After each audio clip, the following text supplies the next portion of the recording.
did this the Cowboy Vittles way.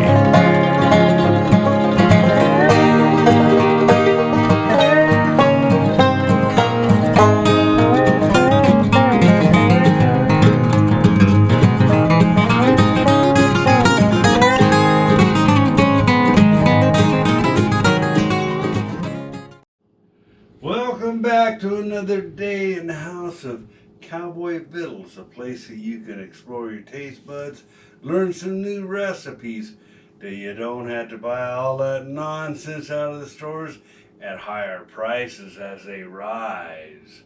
Do it yourself, enjoy them. Today, guess what? We're going to be making some homemade salsa the Western style way, the Cowboy Vittle way. Now here's the things that you're going to need. Obviously, I have about 10 pounds worth of tomatoes. The Roma tomatoes. They got a little bit better flavor to them, in my opinion, because the bigger they are, the less flavor you have. Now you're also going to need some peppers.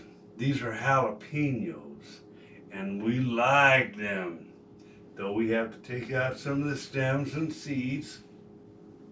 But then you have also your yellow peppers. They're not quite as hot, so I don't have to remove as many seeds. You have to have your different types of bell peppers because they each got a different flavor. Now let's set them back down here. Now what I like to do, I like to use a yellow onion. I like to use a red onion. We'll put that down there. And you know what? With salsa, you can't do anything with it unless you have tomatillos. Now I've already peeled the outer skins off them, so we're going to set them down. Then your garlic. You gotta have garlic. Now this is just one full clove of garlic. Now a lot of people don't know this, but guess what? I like to put in radishes. You know, I've already washed them. I just got to cut them down and stuff. Then you got to have some cilantro, and then you got to have a little bit of salt. Now some folks, when they're pressure canning their salsa, you know, they put in vinegar, and we'll probably put in a little bit because of the fact that it adds that little bit of acid into it, and that's a good thing because this will last us for months. However, one of our jars, after we let it cool down within about 24 hours, guess what? It's going to be grubbing time. We're going to love putting that on our chips, maybe on to our eggs and such. So I want you to stand by and come and watch how I do this. Let's get to chopping and dicing and such. Let's start off with the tomatoes. The bowl that I can put the ends into. And I got a whole lot of them to do.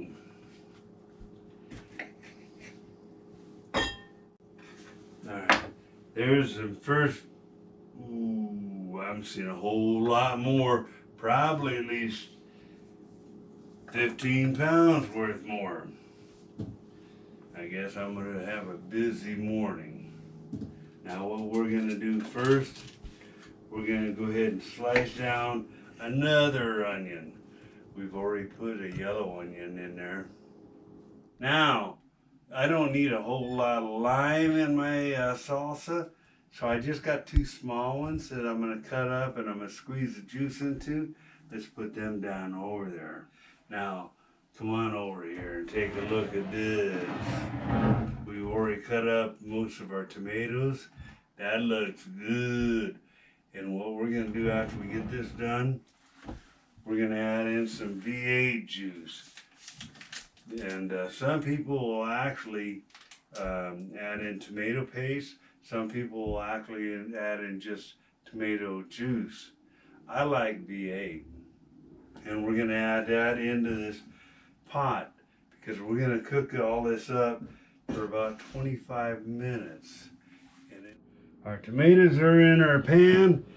They're gonna be going on to the stove top for about 25 minutes. Now let's go ahead and get these different types of bell peppers in there so they can actually add some really good flavor.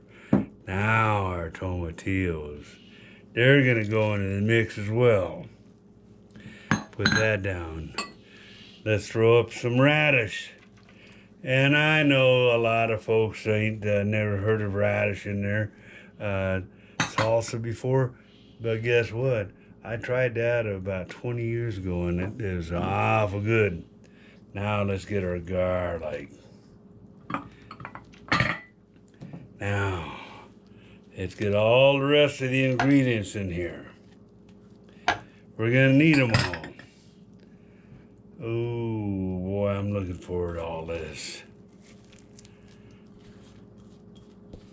We made up some salsa yesterday. Not salsa, but rather I should say guacamole.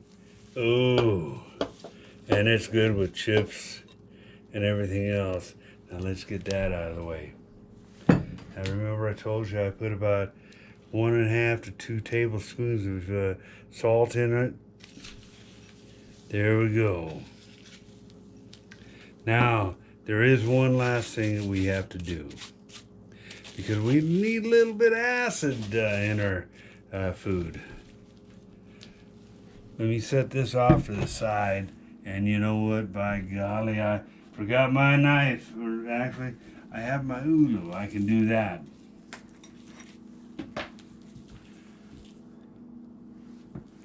Let's go ahead and cut them puppies open. We're just gonna go ahead and start squishing that juice out of there. We need a little bit. We don't want to overpower it, but we do need some.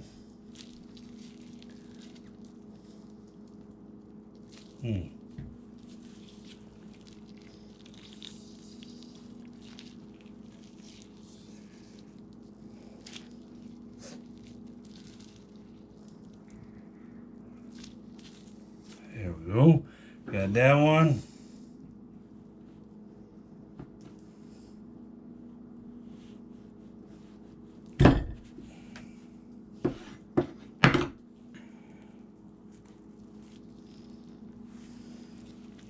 Let's just get them both going at the same time. Heck with it. I don't want to fart around anymore, and I have to.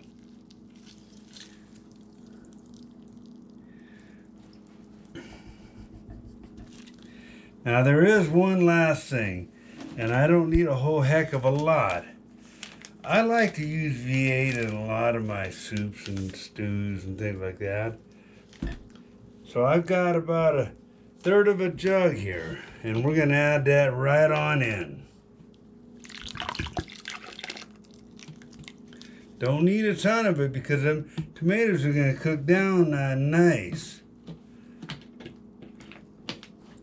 Let's set this off to the side.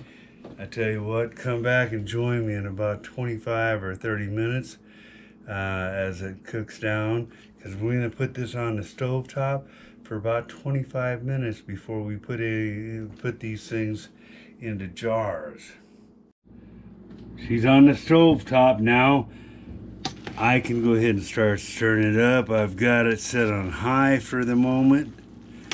Oh, it's going to be some good stuff. And I know it doesn't look like a lot of juice at the moment, but guess what? Them tomatoes, they're going to start leaking out their juices and such. Let me start swirling this around just a tad bit. Oh. Yep, it already smells good. Yep, it's done. It's ready to go in the pressure canner, folks, and it's going to last us for several months. So let's start getting this put in here. Actually, let me slide that just a little bit closer.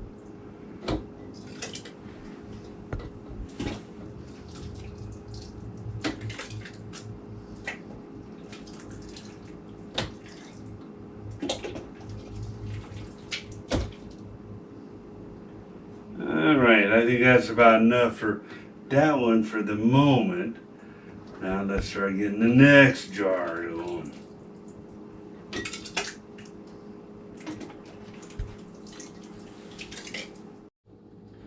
Alright, now I got these things filled up. It's time to go ahead and start getting these air bubbles pushed down, because I know I can get just a little bit more in these darn things. Let's get it done.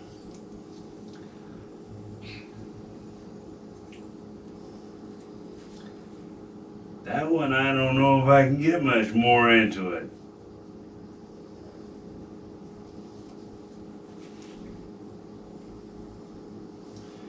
Let's keep her going there. We'll get her done. Good. I thought I'd get more than 5 quarts out of this. Well, that's about it on that. Let's go ahead and set this off to the side. And yes, I'm going to clean my table.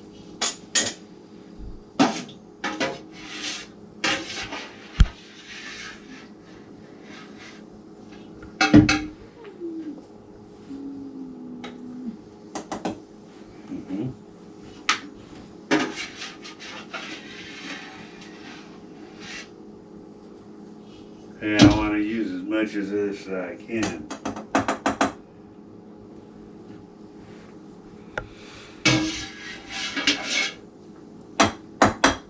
There. I think I got about all of it. Let's put all that in there. Set that off to the side. And of course, if salsa already done, I'm going to wipe down the edges because we want a good seal on these darn things.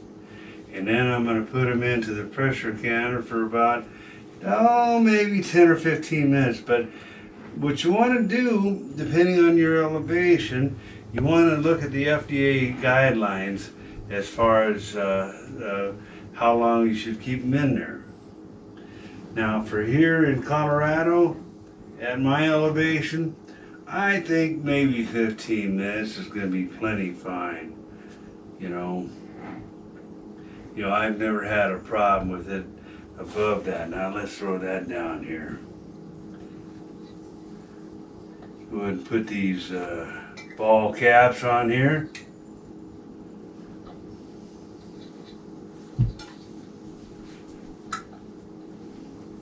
And we're going to take these screw caps. And the reason we clean that, we want a good seal on these things. But as far as the screw caps, just finger tight. You don't want to run them down like you would if you were trying to put a lug nut on your vehicle and stuff. So that's good enough. That's good enough. Now let me get a couple more of these here. And then it'll be time to put them in the pressure canner for about 15 minutes. Well, it's finally done, I tell you what. And after 10 pounds of Roma tomatoes and all the other ingredients that we put into this, we cooked it up and we went ahead and pressure canned this stuff. I don't have to worry about putting it in my fridge like I normally would, because within a month, if I made fresh salsa, guess what? It's got to be eaten. This stuff here, I can leave it on my shelf, and it'll last me for extended amounts of time. And all I got to do is grab and go. If you like what we've done today, try it out. I guarantee you're going to love it. Go down below. Click on the like button. Click on the subscribe button. Follow us on social media so that you can learn about more recipes. In the meantime, it's Cowboy Vittles. Come and get 'em!